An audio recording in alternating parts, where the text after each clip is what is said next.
गाली ही देगा और गाली सुनते सुनते मैं थेथर हो गया हूँ। तो तुम थेथर नहीं हुए हो, तुम थेथर नहीं हो, तुम बहुत बड़े चालाक बत है। तो मारो बाबा ठाकुर के स्ट्राइक, पकड़ के ले आओ। हैं? बहुत प्रक्रिया है, लेकिन तुम्हारे बस की बात नहीं है। रह गई गाली वाली बात। गाली वाली बात जो हर एक किसी को बुरी लगती है, किसी की बहन को, किसी की बेटी को, किसी की माँ को गालियाँ नहीं दिया जाता। अब तुम पैसे के चक्कर में, तुम डॉलर्स के चक्कर में, ठीक है, तुम इतने मूर्ख, इतने पागल हो, तुम यहाँ क्या चाटने घुसे हो। और रह गई बात बाबा ठाकुर की पकड़ने की, तो बाबा ठाकुर का दोस्तों, मैं आप सभी का भाई अनिल दुबे। दोस्तों, कल मैंने इसी चैनल से एक वीडियो डाला था और जो भी आप लोग देख रहे थे, मामला गाली गलौज वाला चल रहा था और आखिर गाली कौन दिया था, क्यों दिया था, किस लिए दिया था, और स्ट्राइक के मामले पर मैं सारी बातें रखा था। और भौजी और कालू भैया दोनों को मैंने मेंशन भी इस वीडियो को किया था, लेकिन उधर से कोई रिप्लाई नहीं आती है। भौजी किसी सांसद के चक्कर में पड़ी हैं मोटा लेने के लिए, और कालू भैया जो हैं शिवान चौहान और बाबा ठाकुर के चक्कर में पड़े हैं, जो कि आप लोगों को अच्छी तरीके से पता है। मैंने अपनी हर एक वीडियोस में यही कहता हूँ कि जब तक आप किसी को उंगली नहीं करोगी ना, तब तक कोई आपको बांस नहीं करेगा। और एक उंगली आप सामने वाले की तरफ कर रहे हो ना, तो 3 उंगली खुद को कह रही है अपने आप को पहले देखो कि आप क्या चीज़ हो। लेकिन इन लोगों को अपनी चीज़ें दूर दूर तक नहीं दिखती है कि मैं गलत कर रहा हूँ या गलत कर रही हूँ या सही कर रहा हूँ या सही कर रही हूँ। ये लोग हमेशा ही दूसरे को ही उंगली करते हैं, और इनको कोई कुछ कह देता ना, इनके अंदर चुल्ल मच जाती है। क्यों? रह गई गाली वाली बात। गाली वाली बात जो हर एक किसी को बुरी लगती है, किसी की बहन को, किसी की बेटी को, किसी की माँ को गालियाँ नहीं दिया जाता है। और रह गई इनकी बेटियों की बात, जो गाली गलौज का मामला चल रहा था। लोग कह रहे थे हाँ, बेटी के कोई गाली दे रहा है तो बर्दाश्त नहीं करना चाहिए। तो मैं इन्हीं से पूछना आज फिर से चाह रहा हूँ, कल परसों से आप बाबा ठाकुर और शिवान चौहान के मामले पर वीडियोस बना रहे हो, लोगों को खुद कहते हो कि इनके पास कंटेंट नहीं रहता, लोग घुस जाते हैं। तुम यहाँ क्या चाटने घुसे हो। और रह गई बात बाबा ठाकुर की पकड़ने की, तो बाबा ठाकुर कोई विदेश में नहीं है, कोई बाहर कंट्री में नहीं है, अपने इंडिया में ही है। और ज़्यादा 1000-1200 किलोमीटर की रेंज में होगा, इससे ज़्यादा दूर नहीं होगा।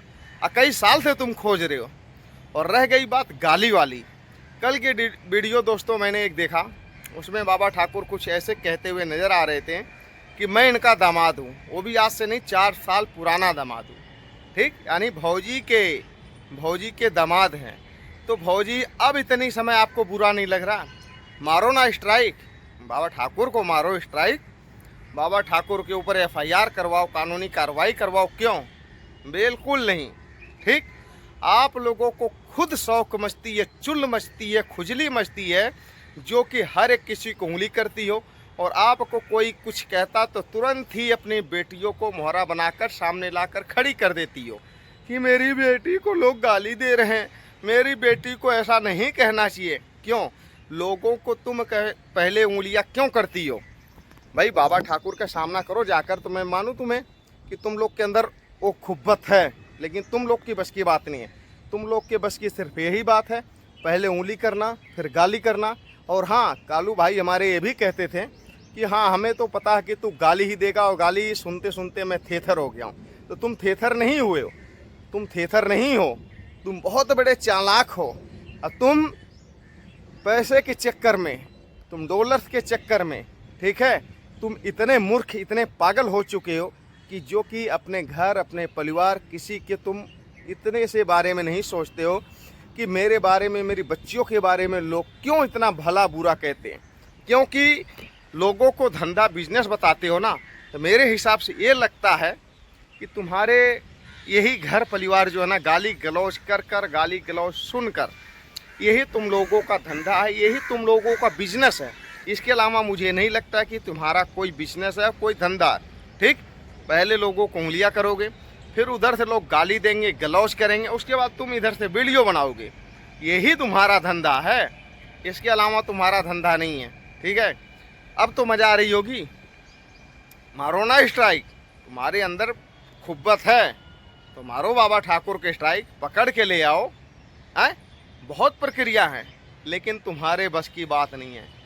थू है तुम जैसे पिता पर, थू है, मैं कह रहा हूँ तुम जैसे माओ पर, तुम जैसे पिता पर थू है कि उन मासूम बच्चियों को मोहरा बनाकर सामने रखते हो, लोगों से गालियाँ सुनवाते हो, लोगों से गालियाँ दिलवाते हो, अब बाद में आकर बिलखिलाते हो कि मेरी बच्चियों को लोग गाली देते हैं। और हरकतें तुम लोग करते हो जो कि उन बच्चियों की कोई ऐसी हरकत नहीं रहती है, उन बच्चियों का कोई ऐसा काम नहीं रहता कि जो वो आज की डेट में, आज के दौर में लोगों से गालियाँ सुनती हैं। सिर्फ तुम दोनों जने की वजह से, सिर्फ तुम दोनों जने की वजह से। और अपने आप को कहते हो कि हम बहुत बड़े रईस हैं। 15 साल पहले उठाकर देखो, हमारे गांव में पता कर लो, 15 साल पहले तुम बाहर थे और आज भी हो और आगे भी रहोगे। कुछ नहीं हो तुम, हैं? कुछ नहीं हो तुम। तो हम जैसे को 1 मिनट के लिए परेशान कर सकते हो, पराजित भी नहीं कभी कर सकते हो। ठीक है, हम जैसों के लिए तुम परेशान कर सकते हो, पराजित कभी नहीं। और क्या कर सकते हो? स्ट्राइक दोगे, इससे ज़्यादा और क्या कर सकते हो? एक चैनल जाएगा, दूसरा चैनल आएगा, दूसरा जाएगा, तीसरा आएगा, चौथा आएगा, तमाम चैनल आएंगे। जितने तुम्हारे चैनल पे हमारी स्ट्राइक मारोगे, जितने चैनल मेरे टर्मिनेट होंगे, तमाम चैनल आएंगे। ठीक है, बाकी इससे मुझे कोई घंटा फ़र्क पड़ने वाला नहीं है। तुम्हारी स्ट्राइक से, तुम्हारी धमकियों से कोई फ़र्क नहीं पड़ने वाला। ठीक है, लोग भी समझ रहे हैं। 11 मिनट प्लस की वीडियो थी, 150 से 200 प्लस कमेंट उस वीडियोस में आया था। और जाकर तुम देख सकते हो कि उस वीडियोस के अंदर में कितने कमेंट तुम्हारे पक्ष में, कितने विपक्ष में। ठीक है, लोगों के कमेंट दिखाते हो ना, तो उस वीडियो में जाकर देखो। ठीक, मात्र 10 से 12 कमेंट ऐसे हैं कि जो नेगेटिव हैं, बाकी सारे कमेंट में तुम्हें भर भर कर गालियाँ दी गई है, लेकिन तुम्हें शर्म नहीं आएगी। सिर्फ बेटियों को मुद्दा बनाना है, बेटियों को सामने लाना है और उनसे पैसा कमाना है। बहुत अच्छा नाटक कोई सीखे तो तुम लोगों से सीखे। ठीक है, बाकी दोस्तों इस वीडियो को यहीं एंड करता हूँ। वीडियो कैसी लगी आप लोग अपनी प्रक्रिया कमेंट सेक्शन में ज़रूर दीजिए। और कालू भाई साहब को कुछ समझाने की कोशिश करिए, नहीं तो बहुत ही ज़्यादा पागल हो जाएंगे। ठीक है।